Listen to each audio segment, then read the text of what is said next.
Assalamualaikum warahmatullahi wabarakatuh. Tabi Puan.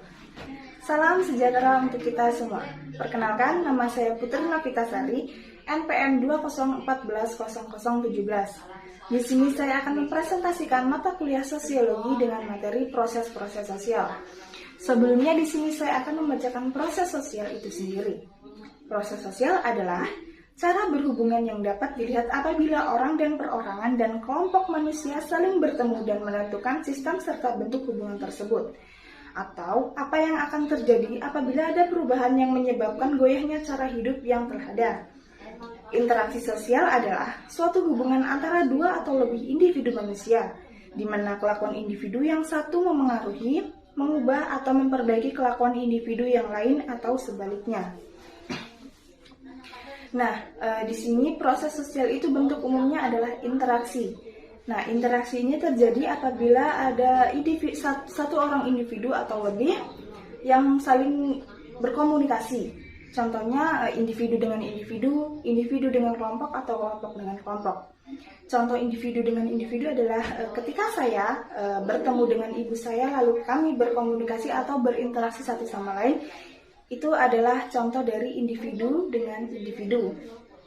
Contoh lain, interaksi antara individu dengan kelompok adalah seorang guru atau dosen yang sedang mengajar sekelompok siswa atau mahasiswanya untuk belajar. Nah, di sini adalah contoh individu, interaksi antara individu dengan kelompok. Nah, interaksi sosial ini merupakan kunci kehidupan sosial. Tanpa interaksi sosial, maka tidak akan ada kehidupan. Karena manusia itu adalah makhluk sosial yang dimana manusia itu membutuhkan pertolongan orang lain dan tidak berdiri sendiri. Di sini saya akan membacakan materi tentang interaksi sosial sebagai faktor utama dalam kehidupan sosial. Hubungan antar manusia ataupun relasi sosial menentukan struktur dari masyarakatnya. Hubungan antar manusia atau relasi sosial ini yang didasarkan kepada komunikasi. Karena komunikasi merupakan dasar dari eksistensi suatu masyarakat. Apabila kita lihat komunikasi atau hubungan tersebut belum mempunyai bentuk yang konkret yang sesuai dengan nilai sosial, di dalam suatu masyarakat yang mengalami suatu proses terlebih dahulu.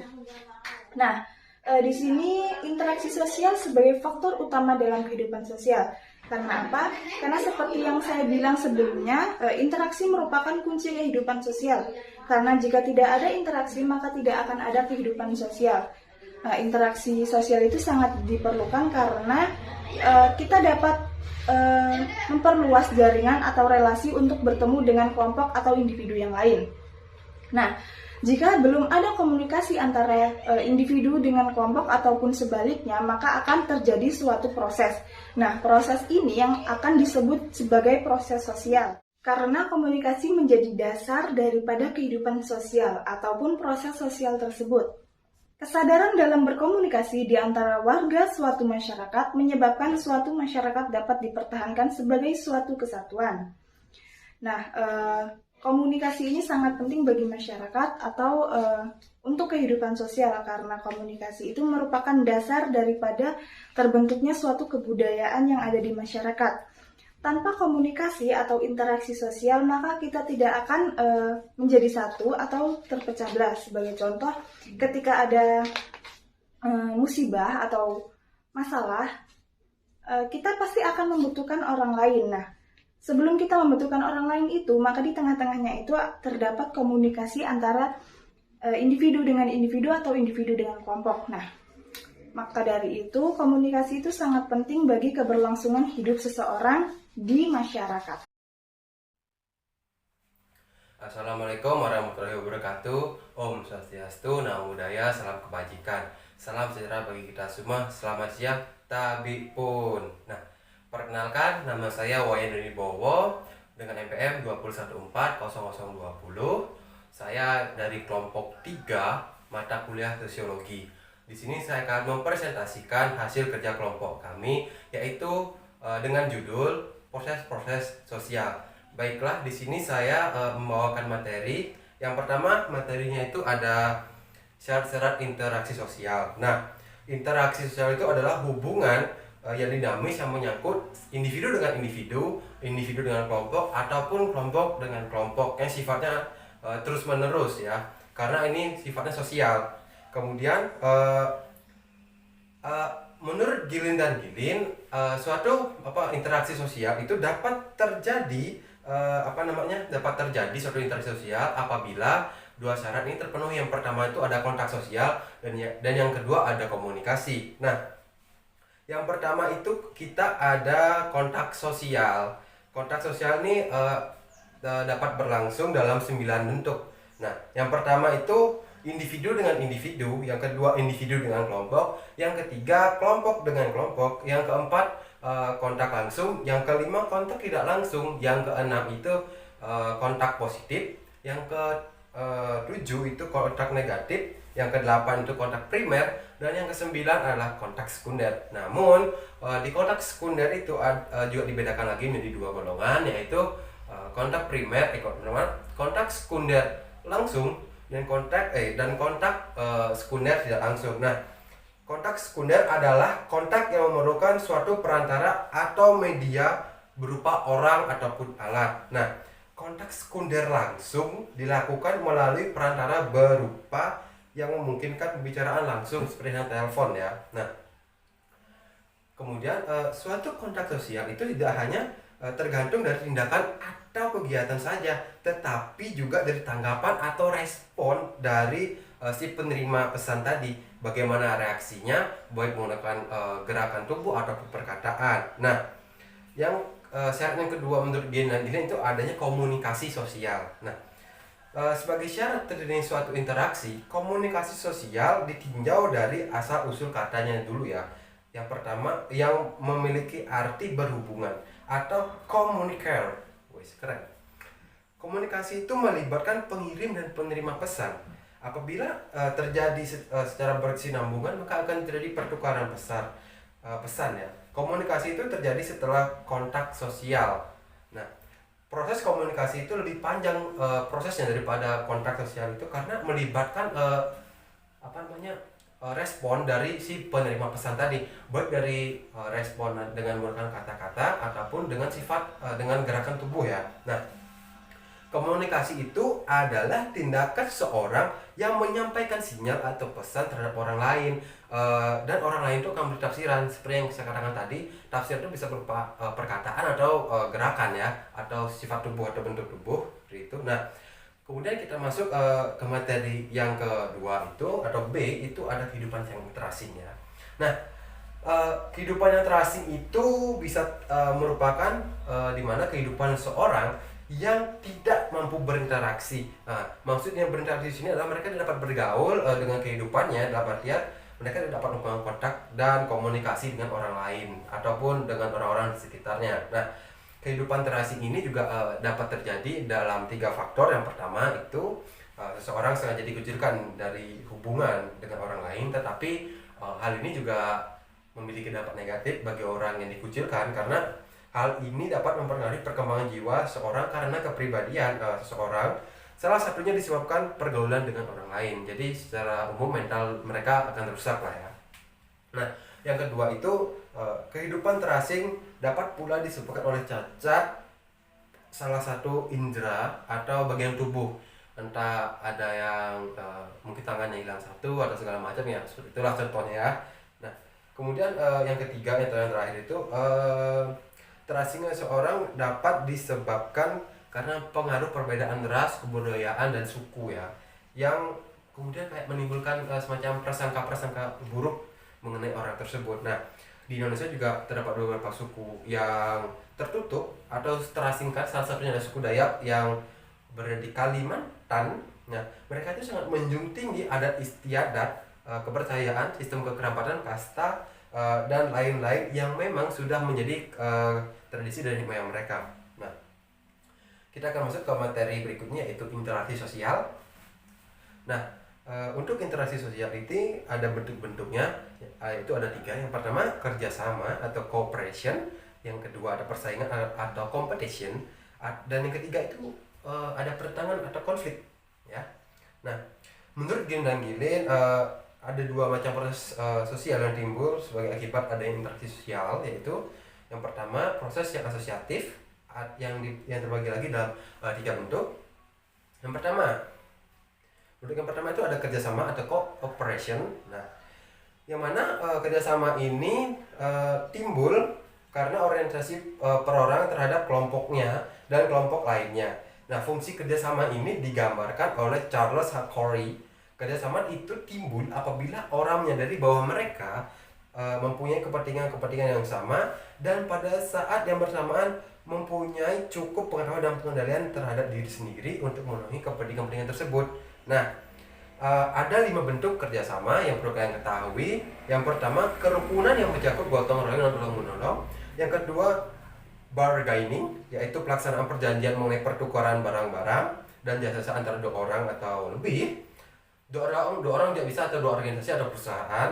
Nah, kemudian yang ketiga itu ada kooptasi, yaitu atau cooptation, yaitu suatu proses penerimaan unsur baru. Dalam artian ada satu kebudayaan yang datang dari luar kebudayaan dan mereka menerima unsur-unsur tersebut dengan terbuka. Nah, yang keempat itu ada koalisi atau coalition, ya ini kombinasi antara dua organisasi atau lebih yang punya tujuan yang sama. Ini erat kaitannya dengan politik kalau koalisi, kalau kita membahas koalisi.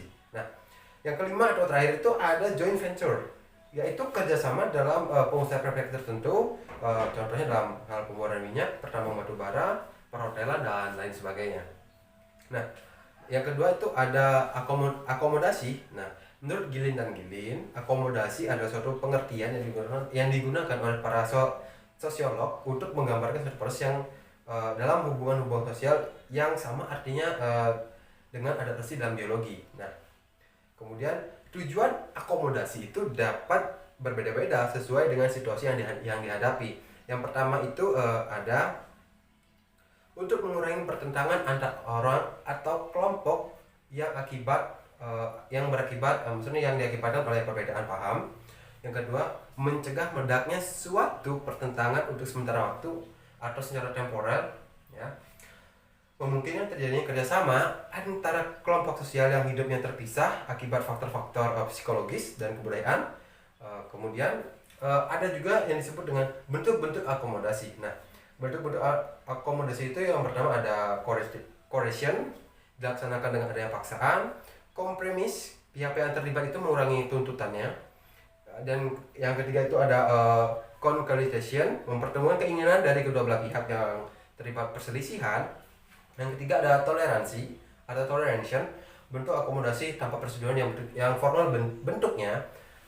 Yang keempat atau kelima ini ada arbitration, suatu cara untuk mencapai compromise apabila pihak-pihak yang berhadapan tidak sanggup untuk mencapainya. Nah, kemudian ada stalemate, di mana pihak-pihak yang bertentangan punya kekuatan yang seimbang dan berdiri pada satu titik tertentu. Nah, yang terakhir itu ada adjudication atau secara hukum intinya. Nah, kemudian ada hasil dari akomodasi. Yang pertama itu akomodasi dan integrasi masyarakat. Yang kedua itu menekankan oposisi. Yang ketiga ada koordinasi berbagai kepribadian yang berbeda. Yang keempat ada perubahan lembaga kemasyarakatan agar sesuai dengan keadaan baru atau keadaan yang berubah. Yang selanjutnya ada perubahan-perubahan dalam kedudukan. Selanjutnya ada akomodasi, membuka jalan ke arah asimilasi atau perpaduan budaya yang berbeda. Selanjutnya dan terakhir itu ada dengan adanya proses asimilasi, para pihak akan lebih saling memiliki rasa toleransi yang tinggi nih. Nah, yang terakhir itu ada asimilasi atau assimilation. Asimilasi ini secara gamblang kalau kita gambarkan itu ada penggabungan atau perpaduan dua budaya yang berbeda untuk menciptakan satu budaya yang baru. Nah, proses asimilasi itu timbul apabila ada 3 faktor. Yang pertama itu ada kelompok manusia yang berbeda kebudayaan, itu sudah pasti. Yang kedua, orang perorangan sebagai warga kelompok itu yang dua kelompok itu mereka bergaul secara intensif dan secara langsung, ya. Dan yang ketiga, kebudayaan dari kelompok-kelompok manusia tersebut masing-masing berubah dan menyesuaikan diri sendiri. Nah, faktor-faktor yang mempermudah adanya asimilasi itu ada 7, ya.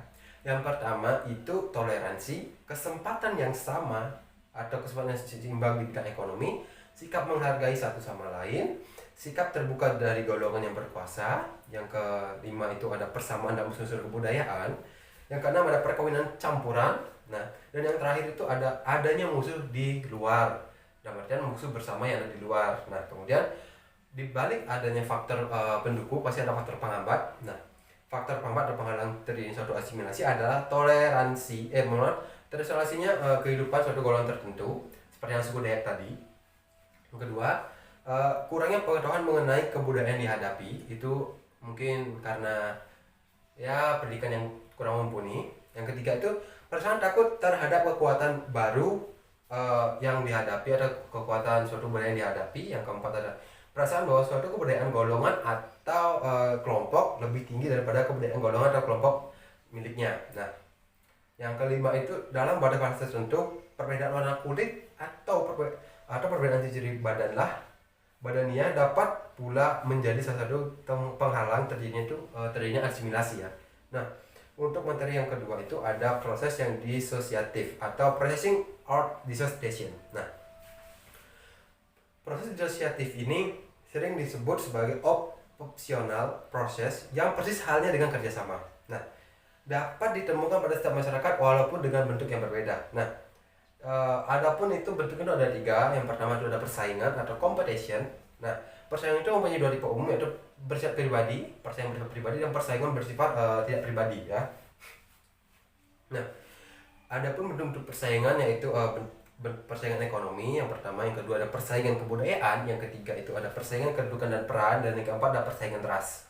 Ras itu kalau bisa dibilang warna kulit. Nah, hasil suatu persaingan terikat erat dengan berbagai faktor. Yang pertama itu ada kepribadian seseorang, yang kedua ada kemajuan, yang ketiga ada solidaritas kelompok, yang keempat itu ada disorganisasi atau perubahan yang terjadi terlalu cepat dalam masyarakat akan mengakibatkan disorganisasi pada struktur sosial. Nah, kemudian yang kedua itu ada kontroversi, yaitu contravention atau contravention ya. Kontroversi itu pada hakikatnya merupakan bentuk proses sosial yang berada di persimpangan persaingan dan pertentangan atau pertikaian. Nah, kemudian menurut Leo von Weiss dan Hochberg ada 3 tipe umum kontroversi. Kontravensi ya, mohon maaf. Kontroversi yang pertama itu adalah kontravensi generasi masyarakat yang sebenarnya ini lazim terjadi terutama pada zaman yang sudah mengalami perubahan sangat cepat seperti sekarang. Yang kedua ada kontraversi seks, itu menyangkut suami dan istri dalam keluarga. Dan yang ketiga itu ada kontroversi parlementer, hubungan antara golongan antar masyarakat mayoritas dengan golongan minoritas di dalam masyarakat. Itu baik yang menyangkut hubungan mereka dalam legislatif, keagamaan, pendidikan, dan lain-lain.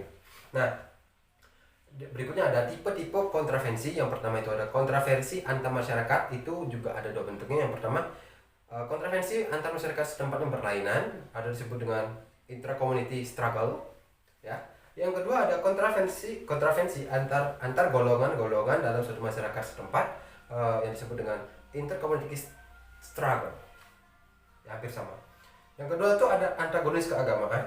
Yang ketiga itu ada kontroversi intelektual, yang mana sikap meninggikan diri dari mereka yang punya latar pendidikan yang tinggi atau sebaliknya. Nah, dan yang keempat ada oposisi moral, yang mana hal ini berkaitan erat dengan kebudayaan. Nah, baiklah, saya kira cukup untuk penyampaian materi saya. Saya akhiri, selamat siang.